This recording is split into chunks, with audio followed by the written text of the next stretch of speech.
Okay, section 11.1, looking at late 19th century urbanization and social changes. Overall, this unit 11, is going to look at a Europe that transforms and begins to assert itself in the world as the dominant civilization um, in really world culture. It's been that way probably for the last 200-300 years, but even more so in the late 19th century. We're also going to look at how the culture radically changes thanks to the emergence of the bourgeoisie in particular, more liberal politics being put in, the age of mass politics, things that we've talked about in Unit 10, but we're going to look at how it affects social changes as well here in Unit 11.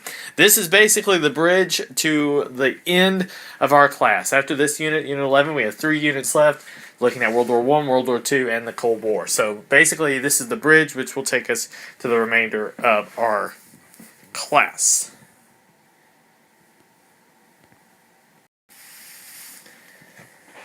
Okay, so urbanization, people moving to the cities. We've already studied in the Industrial Revolution the effects of this and the reasons for it, so not a whole lot of reasons to get too in-depth with those reasons. But just overall, population of Europe grows by 50% in a period of 1870 to 1914. By 1909, European cities have populations of over 1 million people, and you have a significant decline in mortality rates, especially among children. So people are dying less often. Birth rates are actually falling during the period thanks to more family planning and things of this nature. But people are living longer thanks to better medical knowledge, better nutrition, better housing, and like I said, in the middle class, people having less babies. Migration from the countries to the cities continues, although many people, especially in southeastern Europe, are leaving for the big bad U.S. of A. And that also, you also see that in other places as well. So, really, like I said, urbanization, people moving to cities, and people living longer too, and we'll discuss that more in later sections. Actually, we'll discuss that right now. People living longer, being healthier. A guy named Edwin Chadwick, who was actually in the DBQ we looked at earlier this year, has this idea. Okay, just track with me here. Big stuff. He's thinking that if you clean up cities, you're gonna stop disease from spreading. Big news there from the guy with the worst haircut I've ever seen. I mean, he's doing well for what he's doing with his hair up there. It's just sad, really. We've talked about cholera and how it's such an epidemic in urban areas, particularly in London. The Thames River in London, basically the giant, or the Great Stink as it's known. But Chadwick believes, hey, if we clean up the streets a little bit, if we improve our infrastructure, then maybe, just maybe, we can halt the spread of disease. That this disease isn't spread by just odors. Maybe there's something else that is spreading the disease. And if we clean up the streets, then maybe we can get rid of that issue. And you saw a lot of things done to basically try and clean up the environment. The sanitary idea, which was Chadwick's big plan. So we talked about widening the streets. That had political reasons in Paris, but it also had, the reasons for making things a little cleaner. Aqueducts are put in to double the fresh water supply so people don't have to get water from the river where all the poop is and then they die of cholera and other such things. And then an electric streetcar by 1890 is going to revolutionize transportation, that people can go to and from and not have to, say, take the streets or take the muddy streets and walk on the streets, that people can get spread out and not live so close to their jobs, so you don't have to all live on top of each other close to the factory. You can live a little farther out, so it's going to have a big effect there. Also, just the incorporation of, in many of these cities, of parks, open spaces. You don't have to put everybody in a narrow spot. So really, for the first time, people are going to start thinking strategically about how to organize their cities. And there's the Eiffel Tower. 1889. I really talk about the Eiffel Tower a lot more in section 11.2, so I'm going to kind of leave that to that section just to show you that urbanization, the building of cities, is going to be a huge effect on European culture. And by 1900, just another little stat for you, only 9% of Britain's urban population was overcrowded, and that means more than 2 people living per room. So again, by 1900, only 9%. Now that number might be a little bit higher in, say, Paris, Netherlands, perhaps Germany, but it just shows you that when you were probably looking at about half the population, if not more, that lived in the cities were overcrowded. Now it's down to 9%. People are planning cities a little bit better now. People can live farther away from their jobs thanks to different implementations into these cities. So it's a great thing, not having to live on top of somebody. All right, we're going to spend the rest of the time talking about the bourgeoisie, basically, and kind of different social classes. And on the surface, this stuff is like, it's not very exciting. But again, in order for us to kind of explore and understand the culture of European society, we got to understand the culture of the bourgeoisie. I'm going to upgrade that to the answer for all of AP Euro in the second semester. Bourgeoisie. Remember Catholic, and now it is bourgeoisie. So take notes. It'll be on a test, I'm sure. Okay, so overview of the kind of social aspects at this time. Standard of living is going to improve. So the quality by which I live, a lot of that having to do with some scientific inventions. I'll talk about in 11.2 and also 11.4. The gap between wealthy and working is still huge and increasing.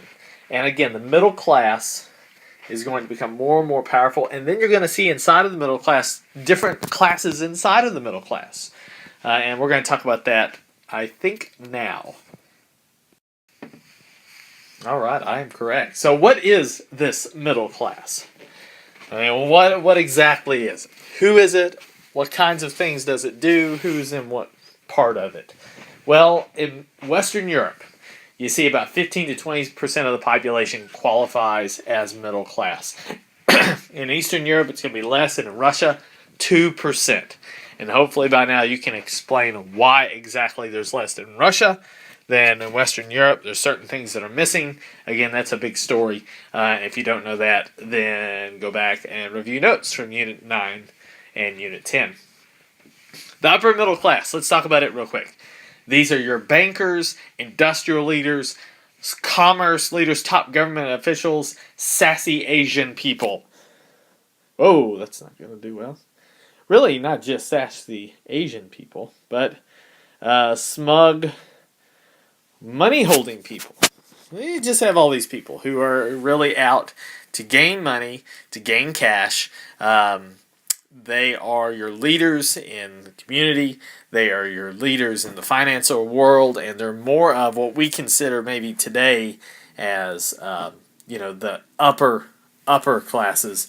Again, the upper middle class at this point. Your upper class is still considered a form of nobility. People that with the old money, but this would certainly be ones with new money.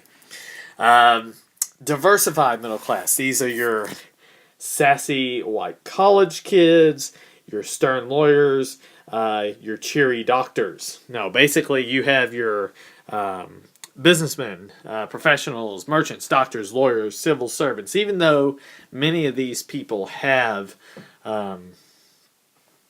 what we consider money today, they are certainly not as, at this point, wealthy as industrial leaders, factory owners, and bankers. And then you have your lower middle class, and these are the more independent shopkeepers, store managers, teachers, clerks, secretary lady, florist owning we're open for business lady, and sarcastic teacher meme. These are your lower middle class. Now you can actually kind of characterize each occupation by how many servants they employed. The upper middle class would oftentimes employ several servants. Diversified middle class would have 1 to 2 servants. Lower middle class usually would not have much. There's another word for the lower middle class. It's called the petite bourgeoisie. So we go petite B. The petite bourgeoisie, this is a group, again, kind of your minor white-collar workers, if you will. Women often fill these positions: department store clerks, stenographers, secretaries, waitresses, nurses. It's really your entry-level professional positions. And again, they are kind of different because you need certain skills, more than just maybe a factory worker.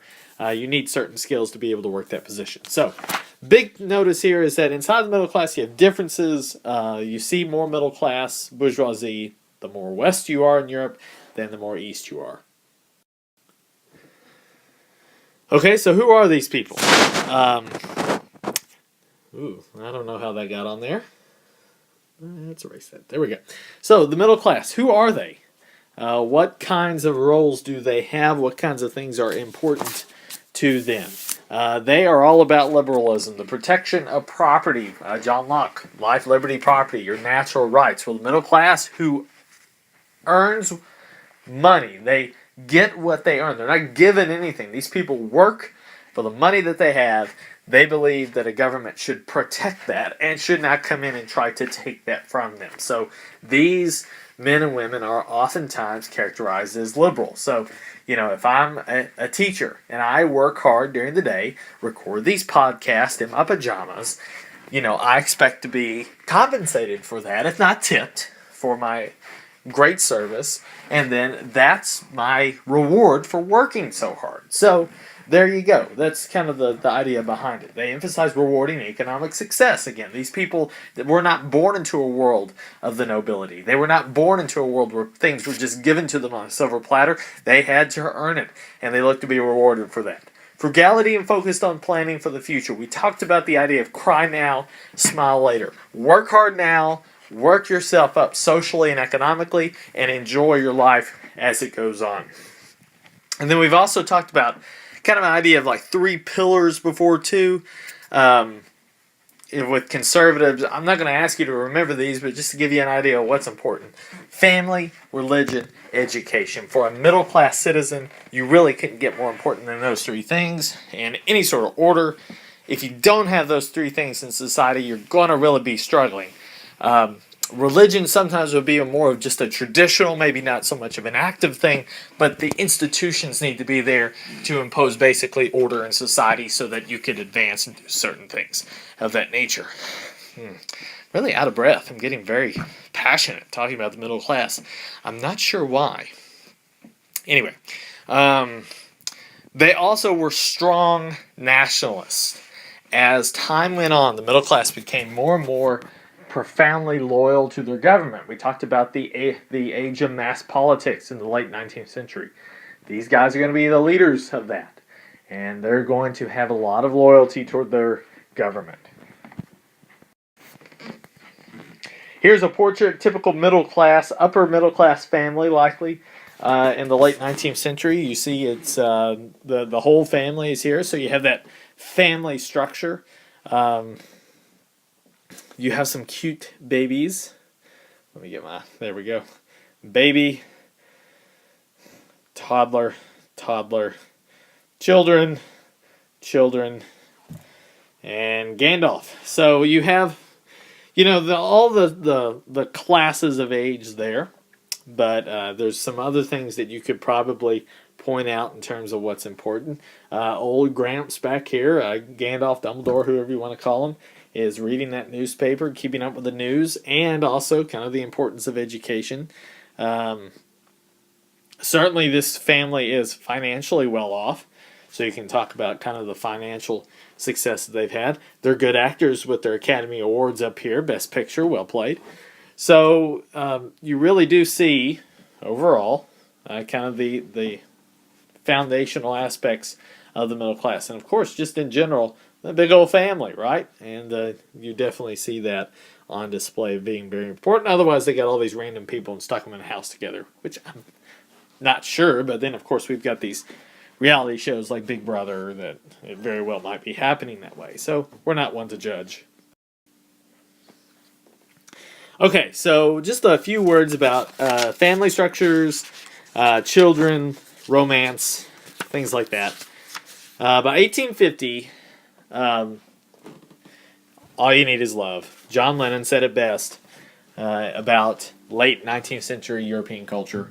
All you need is love. Romantic love now really supplanting economic circumstances, reasons for marriage, especially in Western Europe. The rising standard of living makes it possible for a person to have the likelihood of gaining an economic life after marriage, so you don't necessarily need it before tying the knot. So you have that rising standard of living. The thing is, though, and this is something that makes the suffragette movement so shocking, and also something that we're going to talk about in 11.2 concerning bicycles, is that middle-class females were monitored extremely closely by parents. Their sexual status was something that, was your reputation was everything. And if you were a high middle class young lady, and you were probably into things you should not be, then, your social standing would definitely fall, and you would be viewed as a poor match by the family around you. Even though the family didn't have as much say in the middle class world of kind of pairing you together with someone, then it still would be viewed with derision by many. Now, boys, on the other hand, would not be monitored as closely. The male went out and slept around and did things that perhaps was not frowned or not smiled upon or favored. There would not be as much social pressure against the boy. In fact, sometimes that idea would be celebrated, if not tacitly approved of. So certainly there was a sexual double standard going on at this point. Illegitimate births also go down.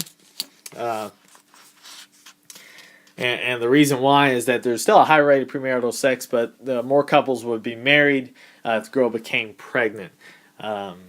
Certainly, maybe that there would be an economic factor in that. Now, after 1850, the wives and their lives become more and more separated than their husband. And we can, look at, we've also talked about this in terms of, the factory system and how that separated the man from the wife.